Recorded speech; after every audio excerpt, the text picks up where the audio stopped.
Hello students, ഇന്ന് നമ്മൾ നോക്കാൻ പോകുന്നത് നമ്മളൊരു ക്വസ്റ്റ്യൻ സോൾവ് ചെയ്യുകയാണ്. ഒരു മോഡൽ എക്സാമിനേഷൻ ക്വസ്റ്റ്യൻ സോൾവ് ചെയ്യുകയാണ്.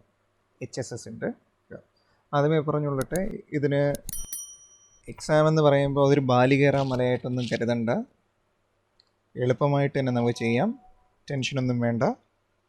ഈ ഒരു മോഡൽ ക്വസ്റ്റ്യൻ പേപ്പർ ചെയ്യുന്നതിലൂടെ നമുക്ക് കുറേയൊക്കെ കാര്യങ്ങൾ നമുക്ക് കിട്ടും.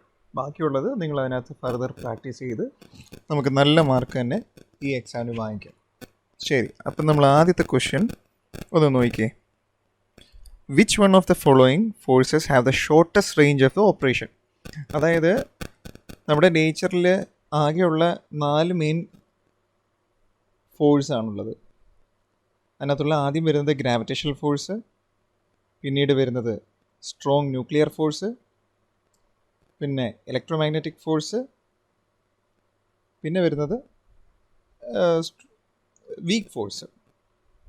ഇതിനകത്ത് നമുക്ക് കാണാൻ കഴിയുന്നത് ഗ്രാവിറ്റേഷണൽ ഫോഴ്സ് എന്ന് പറയുമ്പോൾ അതൊരു ലോങ് റേഞ്ചാണ്. ഈ റേഞ്ച് എന്ന് ഉദ്ദേശിക്കുന്നത് ഇതിൻ്റെ ആക്ഷൻ, അതിൻ്റെ അട്രാക്ഷനോ അല്ലെങ്കിൽ റിപ്പൽഷനോ അല്ലെങ്കിൽ ആക്ഷൻ ഓഫ് ഫോഴ്സ് എന്ന് പറയുന്നത് എത്ര ദൂരം വരെ നടക്കും എന്നുള്ളതാണ്. ഇവിടുത്തെ കേസ് പറയുമ്പോൾ ഗ്രാവിറ്റേഷണൽ ഫോഴ്സ് എന്ന് പറഞ്ഞാൽ അതൊരു ലോങ് റേഞ്ചാണ്. അതായത് ഗ്രാവിറ്റേഷണൽ ഫോഴ്സ് ആണല്ലോ നമ്മുടെ യൂണിവേഴ്സിനെ ഗവേൺ ചെയ്യുന്നത്. നമുക്കറിയാം, സൂര്യനും എർത്തും തമ്മിലുള്ളൊരു ഗ്രാവിറ്റേഷണൽ ഫോഴ്സ് ഉണ്ട്, മൂണും എർത്തും തമ്മിൽ ഗ്രാവിറ്റേഷണൽ ഫോഴ്സ് ഉണ്ട്. അതൊരു ലോങ് റേഞ്ചാണ്. അവർ തമ്മിലുള്ള ഡിസ്റ്റൻസ് എന്ന് പറഞ്ഞാൽ വളരെ അധികമാണ്. അപ്പോൾ അതൊരു ഗ്രാവിറ്റേഷണൽ ഫോഴ്സ് ഒരു ഷോർട്ട് റേഞ്ച് ഫോഴ്സ് അല്ല. ആദ്യത്തെ ഓപ്ഷൻ നമുക്ക് അവിടെ നിന്ന് കട്ട് ഔട്ട് ചെയ്യാം. പിന്നീട് വരുന്നത് ഇലക്ട്രോസ്റ്റാറ്റിക് ഫോഴ്സ്. ഇലക്ട്രോസ്റ്റാറ്റിക് ഫോഴ്സും same as that of gravitation. ഇത് ലോങ് റേഞ്ച് ഫോഴ്സാണ്. അതൊരു ലോങ് റേഞ്ച് ഫോഴ്സാണ്. അപ്പം നമുക്ക് ഇലക്ട്രോസ്റ്റാറ്റിക് ഫോഴ്സിനെയും നമുക്ക് ഷോർട്ട് റേഞ്ച് എന്ന് പറയാൻ പറ്റത്തില്ല. അതായത് 2 ചാർജുകൾ തമ്മിൽ ഒരു R ഡിസ്റ്റൻസ് അല്ലെങ്കിൽ ഒരു D ഡിസ്റ്റൻസിൽ വെക്കുമ്പോൾ അവർ തമ്മിലുണ്ടാകുന്ന അട്രാക്ഷനോ റിപ്പൽഷനെയാണ് നമ്മൾ ഇലക്ട്രോസ്റ്റാറ്റിക് ഫോഴ്സ് എന്ന് പറയുന്നത്. അപ്പം നമുക്കിവിടെയും നമുക്ക് പറയാൻ സാധിക്കുന്നത് അവർ തമ്മിൽ ഉള്ള ഡിസ്റ്റൻസ് ഷോർട്ടല്ല. നമുക്ക് അടുപ്പിച്ചും വെക്കാം, ദൂരത്തായിട്ടും വെക്കാം.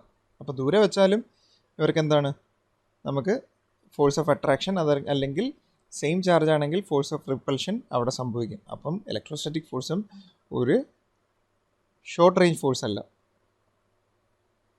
പിന്നീട് വരുന്നത് മാഗ്നറ്റിക് ഫോഴ്സാണ്. മാഗ്നറ്റിക് ഫോഴ്സിൻ്റെ കേസ് പറയുമ്പോഴും നമുക്ക് കാണാൻ കഴിയുന്നത് അതൊരു ലോങ് റേഞ്ച് ഫോഴ്സ് തന്നെയാണ്. നമ്മൾ കുട്ടിക്കാലത്ത് നമ്മൾ കളിക്കാറുണ്ടല്ലേ, 2 മാഗ്നറ്റ് വെച്ച് നമ്മൾ കളിക്കാറുണ്ട്. അതായത് സെയിം ഫോഴ്സസ് അല്ലെ പോളുകൾ തമ്മിൽ, ഫോഴ്സ് അല്ല, സെയിം പോളുകൾ തമ്മിൽ റിപ്പൽ ചെയ്യും, എന്നിരുന്നാൽ ഓപ്പോസിറ്റ് പോളുകൾ തമ്മിൽ അട്രാക്റ്റ് ചെയ്യും. അതായത് നമ്മൾ കളിക്കുകയാണെങ്കിൽ ആ 2 മാഗ്നറ്റിക് ടോയ്സ് വെച്ച് നമ്മൾ കളിക്കുകയാണെങ്കിൽ അവർ തമ്മിലുള്ള ഡിസ്റ്റൻസും ലോങ് റേഞ്ച്. ഈ ഷോർട്ട് റേഞ്ച് എന്ന് ഉദ്ദേശിക്കുന്നത് 1 സെൻറ്റിമീറ്റർ 2 സെൻറ്റിമീറ്ററിൻ്റെ കാര്യമല്ല, വിത്തിൻ 10⁻⁻15 മീറ്റേഴ്സ്. അതായത് 1 ഡിവൈഡഡ് ബൈ 10⁻15, അതായത് 1ൻ്റെ 10⁻15 ഭാഗങ്ങൾ എന്ന് പറഞ്ഞാൽ നമുക്കറിയാം എത്രത്തോളം ചെറുതാണെന്ന് അല്ലേ. ഒരു 1നെ എടുത്തിട്ട് 1 സെൻറ്റിമീറ്റർ അല്ലെ 1 മീറ്റർ വസ്തുവിനെ എടുത്തിട്ട് നമ്മൾ 10⁻15 എന്ന് പറയുമ്പോൾ അതിൻ്റെ ഫർദർ എക്സ്പ്ലനേഷൻ്റെ കാര്യമില്ല. അത്രയും പീസായിട്ട് നമ്മൾ മുറിക്കുകയാണെന്ന് വിചാരിക്കുക.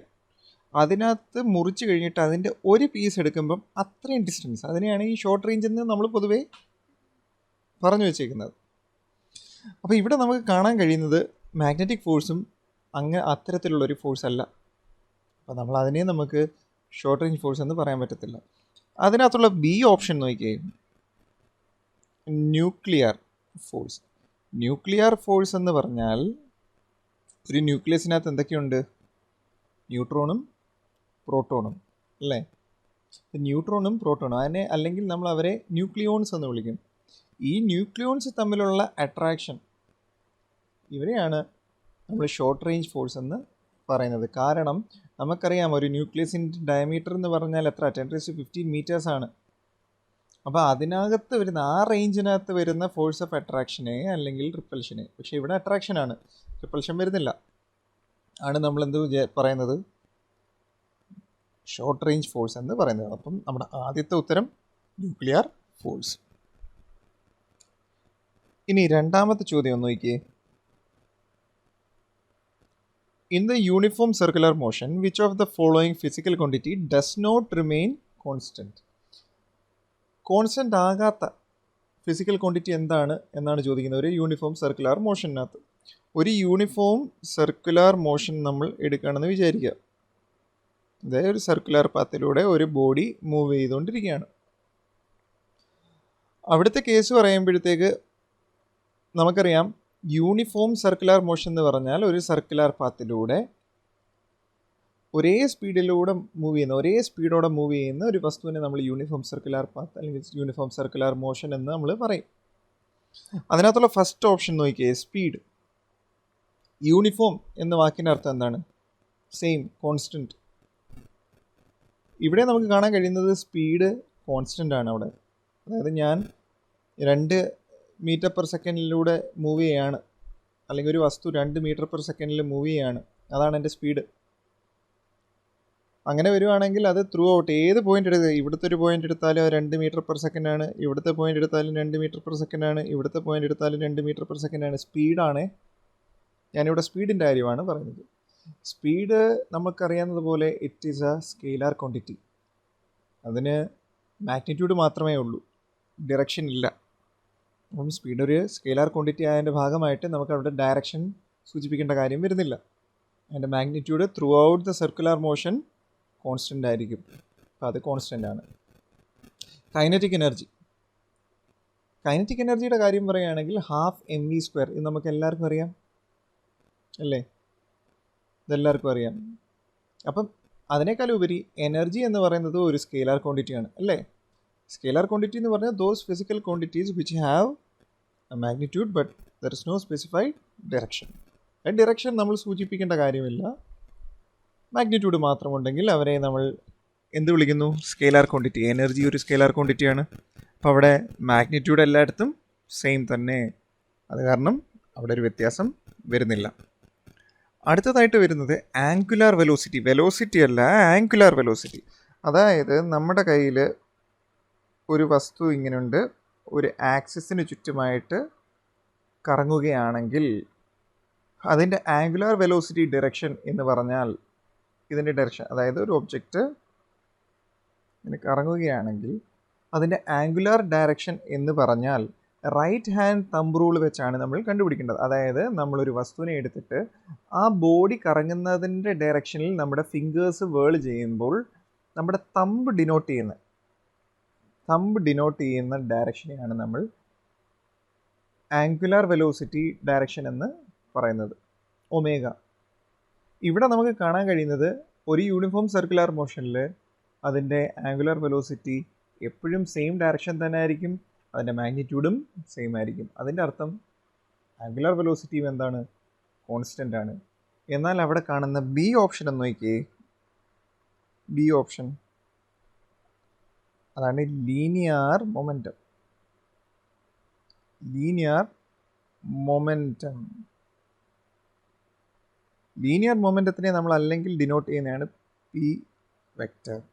മൊമെൻറ്റം എന്ന് പറയുമ്പോൾ തന്നെ നമുക്കറിയാം അതൊരു വെക്റ്ററാണ്. അത് തരുന്നത് mv, മാസ് ഇൻറ്റു വെലോസിറ്റി. അതായത് മാസ് മാറത്തില്ല, എന്നിരുന്നാൽ അപ്പോൾ വെലോസിറ്റി മാറുമോ? വെലോസിറ്റി മാറും. കാരണം എന്താണ്? വെലോസിറ്റി എന്ന് പറയുന്നത് ഒരു സർക്കുലർ മോഷൻ്റെ കേസ് പറഞ്ഞാൽ ഓരോ പോയിൻ്റ് എടുക്കുമ്പോൾ അവരുടെ ടാൻജൻറ്റിനെ സൂചിപ്പിക്കും. വെലോസിറ്റിയുടെ ഡയറക്ഷൻ അവരുടെ ടാൻജൻറ്റിനെ, ഇവിടെ ഈ ഒരു പോയിൻ്റ് എടുക്കുകയാണ്, സി എന്ന് പറയുന്നൊരു പോയിൻ്റ്. അവിടുത്തെ വെലോസിറ്റി എനിക്ക് ഡിനോട്ട് ചെയ്യണമെങ്കിൽ ഞാൻ അവിടെ ചേർന്ന് പിടിച്ചൊരു ടാൻജൻറ്റ് വരയ്ക്കുമ്പോൾ ഈ ഡയറക്ഷനാണ് അവിടെ ഉള്ള എൻ്റെ വെലോസിറ്റിയുടെ ഡയറക്ഷൻ. മാഗ്നിറ്റ്യൂഡ് സെയിം ആയിരിക്കും, പക്ഷെ വെലോസിറ്റി ഓരോ പോയിന്റിലും ചേഞ്ച് ചെയ്തുകൊണ്ടിരിക്കുകയാണ്. അതിൻ്റെ അർത്ഥം ഇവിടെ നമുക്ക് കാണാൻ കഴിയുന്നത് ലീനിയർ മൊമെൻറ്റം ഒരു കോൺസ്റ്റൻ്റ് അല്ല, അവരോരോ നിമിഷവും മാറിക്കൊണ്ടിരിക്കുകയാണ്. അതിൻ്റെ അർത്ഥം it does not remain constant. അപ്പോൾ അതിൻ്റെ answer linear momentum. Okay, now the third question നമുക്ക് നോക്കാം. Kilo watt hour is a unit of dash. Kilo watt hour. ആദ്യം കിട്ടുമ്പോൾ തന്നെ നമ്മൾ വിചാരിക്കും, ഒരു തെറ്റിദ്ധാരണ ഇവിടെ വരാം. കിലോ വാട്ട് എന്നൊക്കെ പറയുമ്പോൾ നമ്മളങ്ങ് വിചാരിക്കും ഇത് പവറിൻ്റെ യൂണിറ്റ് ആയിരിക്കും. അല്ല, നമ്മളെ തെറ്റിദ്ധരിപ്പിക്കുന്ന ഒരു പ്രവണത, ഒരു വാക്കാണിത്, കിലോ വാട്ട് അവർ. ശരിക്കും പറഞ്ഞാൽ നമ്മൾ കിലോ വാട്ട് അവറിൻ്റെ വേറൊരു പേരാണ് യൂണിറ്റ്. നമ്മൾ കറണ്ട് ബില്ലൊക്കെ അടയ്ക്കുന്ന സമയത്ത് ഇലക്ട്രിസിറ്റി ബോർഡിൽ നിന്ന് വരും അല്ലേ, എന്നിട്ട് അത് കണക്കെടുക്കുമ്പോൾ പറയും, അവർ പുള്ളിക്കാരൻ തന്നെ പറയും, അല്ലെങ്കിൽ അവിടുന്ന് വരുന്ന സാറ് പറയും, നിങ്ങൾ ഇത്ര യൂണിറ്റ് കറണ്ട് ഉപയോഗിച്ചു അല്ലേ. അതിൻ്റെ അർത്ഥം എന്താ? ഇതിൻ്റെ വേറൊരു പേരാണ് കിലോ വാട്ട് അവർ. ഇവിടെ നിങ്ങൾ ഉപയോഗിക്കുന്ന എനർജിയാണ് സൂചിപ്പിക്കുന്നത്. അതായത് നിങ്ങൾ എത്ര എനർജി കറണ്ട് ഉപയോഗിച്ചു എന്നതാണ് പറയുന്നത്. അപ്പോൾ ആ എനർജിയെ സൂചിപ്പിക്കുന്ന യൂണിറ്റാണ് എന്ത്? Kilo watt R. അല്ലാതെ വാട്ടെന്നൊക്കെ കേൾക്കുമ്പോൾ നമ്മൾ ഒരിക്കലും പവർ ആണെന്ന് തെറ്റിദ്ധരിക്കില്ല. അപ്പം kilo watt R is A commercial unit. It's A commercial unit of energy. നമ്മൾ ഉപയോഗിച്ചിരിക്കുന്ന എനർജിയുടെ കൊമേഴ്ഷ്യൽ യൂണിറ്റിനെയാണ് കിലോ വാട്ട് ആർ എന്ന് പറയുന്നത്. എക്സാമിന് ചിലപ്പം കിലോ വാട്ട് ആറിന് പകരം യൂണിറ്റ് എന്നൊക്കെ ചിലപ്പം ചോദിച്ചെന്നിരിക്കും. അപ്പം നമ്മൾ വിചാരിക്കില്ല യൂണിറ്റ് ഔട്ട് ഓഫ് സിലബസ് ആണ്, പഠിച്ചിട്ടില്ല എന്നൊക്കെ വിചാരിക്കും. അങ്ങനല്ല, ഈ രണ്ടും ഒരേ വാക്കിനെയാണ് സൂചിപ്പിക്കുന്നത്, കിലോ വാട്ട് ആർ അല്ലെങ്കിൽ unit. It's A commercial unit of energy. Okay, ഇനി ആ നാലാമത്തെ ചോദ്യം. Bernoulli's theorem is based on dash.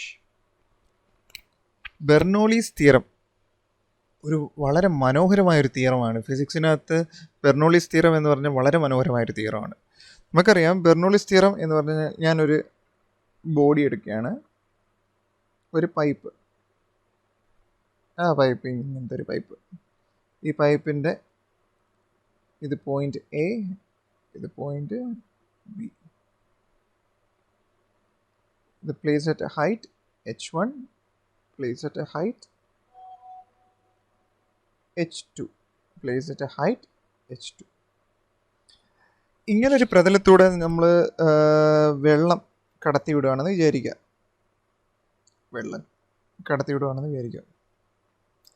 അപ്പം ബെർണോളീസ് തിയറം നമ്മളിവിടെ അപ്ലൈ ചെയ്യുകയാണെങ്കിൽ ഇവിടെ പറയുന്ന കാര്യം എന്തെന്ന് പറഞ്ഞാൽ, ഇവിടെ നമ്മൾ പോയിന്റ് എ എടുക്കുകയാണെങ്കിൽ അവിടെ ഒരു പൊട്ടൻഷ്യൽ എനർജി കാണും, let be potential P1.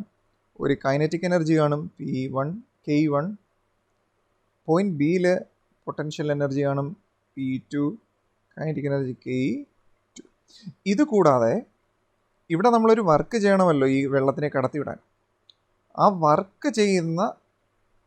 Work അല്ലെങ്കിൽ ഒരു പ്രഷർ എനർജി എന്ന് പറയുന്ന ഒരു പദം കൂടി അവിടെ വരുന്നുണ്ട്. ഒരു വാക്ക് അല്ലെങ്കിൽ ഒരു ക്വാണ്ടിറ്റിയും കൂടെ അവിടെ വരുന്നുണ്ട്. അതായത് ഇതിനകത്തൂടെ നമ്മളൊരു പ്രഷറിൻ്റെ കാരണമാണല്ലോ ഈ വെള്ളം കടന്നു പോകുന്നത്. അപ്പം പ്രഷർ എനർജി എന്ന് പറയുന്ന ഒരു വാക്ക് കൂടി നമ്മളിവിടെ ഉപയോഗിക്കുന്നു, പ്രഷർ എനർജി. അത് നമ്മളതിൻ്റെ ഡെറിവേഷൻ പഠിക്കുമ്പോൾ നമ്മൾ ക്ലിയർ ആയിട്ട് അവിടെ പഠിക്കേണ്ടതാണ്. വർക്ക് എനർജി തിയറം വെച്ച് നമ്മൾ പ്രഷർ എനർജിയെ ഡിഫൈൻ ചെയ്യും. പ്രഷർ എനർജി ഇവിടെയും ഉണ്ട് അതുമാതിരി പ്രഷർ എനർജി. അപ്പോൾ ഇവിടെ സൂചിപ്പിക്കുന്ന കാര്യം എന്ന് പറഞ്ഞാൽ, പോയിന്റ് എയിൽ ഉണ്ടാകുന്ന എനർജികളുടെ സം ടോട്ടൽ, അതായത് pressure energy plus potential energy 1 plus kinetic energy 1 will be equal to what? Pressure energy 2 plus potential energy 2 plus kinetic energy at point B. അതായത് പോയിന്റ് എയിൽ ഉണ്ടാകുന്ന pressure energy plus potential energy plus kinetic energy point എയിൽ ഉണ്ടാകുന്ന will be equal to what? Pressure energy plus potential energy 2 plus kinetic energy 2 at point B. അതായത് ഈ രണ്ട് വശത്തുള്ളയും energy constant ആണ് എന്നാണ് നമുക്ക് ഈ ഒരു ഇക്വേഷനിലൂടെ മനസ്സിലാകുന്നത് അല്ലേ. അപ്പം ഇത് കൺസർവേഷൻ ഓഫ് എനർജി ആണെന്നാണ് പറയുന്നത്. Bernoulli's theorem is based on conservation of energy. Conservation of energy. Okay, ഇനി 5th ക്വസ്റ്റ്യനിലോട്ട് നമുക്ക് കടക്കാം. Mayer's relation connecting specific heat capacity and universal gas constant. ഇതൊരു 1 മാർക്ക് ക്വസ്റ്റ്യൻ ആയതുകൊണ്ടാണ് നമുക്കിത് എളുപ്പമാണ്. മേയേഴ്സ് ലോ എന്ന് പറയുമ്പോൾ നമ്മളങ്ങ് പേടിച്ചു പോകും അല്ലേ? മേയേഴ്സ് ലോ അതെന്ത് ലോയാണെന്ന്. സിമ്പിളാണ്. നമ്മൾ തെർമോഡൈനാമിക്സ് പഠിക്കുമ്പോൾ നമുക്കറിയാം specific heat energy at A constant pressure, അതിനെ നമ്മൾ ഡിനോട്ട് ചെയ്യുന്നത് സി പി എന്നൊരു അക്ഷരം വെച്ചാണ് അല്ലേ? സി പി എന്ന് പറയുന്ന ഒരു അക്ഷരം വെച്ചാണ്. Specific heat energy at constant pressure. Specific heat energy at constant volume എന്ന് പറയുന്ന ഒരു പദം, ഒരു ഫിസിക്കൽ ക്വാണ്ടിറ്റി ഉണ്ട്. നമ്മളെ ഡിനോട്ട് ചെയ്യുന്നത് സി വി വെച്ച്. പിന്നെ യൂണിവേഴ്സൽ ഗ്യാസ് കോൺസ്റ്റൻറ്റ് എന്ന് പറയുന്ന ഒരു വാക്ക് ഡിനോട്ട് ചെയ്യുന്നത് ആർ. ഓക്കെ, ഈ 3 ടേംസിനെയും കൂടെ റിലേറ്റ് ചെയ്യുന്ന ഒരു ഇക്വേഷനെയാണ് നമ്മൾ എന്ത് പറയുന്നത്? മേയേഴ്സ് ഇക്വേഷൻ എന്ന് പറയുന്നത്, അല്ലെങ്കിൽ മേയേഴ്സ് റിലേഷൻ എന്നും അതിനെ പറയും. ഇത് ഇങ്ങനെയാണ് പറയുന്നത്. Mayer's relation denotes like C P minus C V will be equal to R. അതായത് specific heat capacity at constant പ്രഷറിൽ നിന്നും specific heat capacity at constant volume നമ്മൾ സബ്ട്രാക്ട് ചെയ്യുകയാണെങ്കിൽ നമുക്ക് കിട്ടുന്നത് എന്തായിരിക്കും? യൂണിവേഴ്സൽ ഗ്യാസ് കോൺസ്റ്റൻറ്റ് എന്ന് പറയുന്ന ഒരു കോൺസ്റ്റൻറ്റ് ആയിരിക്കും. ഈ ഒരു റിലേഷനെയാണ് നമ്മൾ എന്ത് പറയുന്നത്? Mayer's relation or Mayer's equation എന്ന് പറയുന്നത്.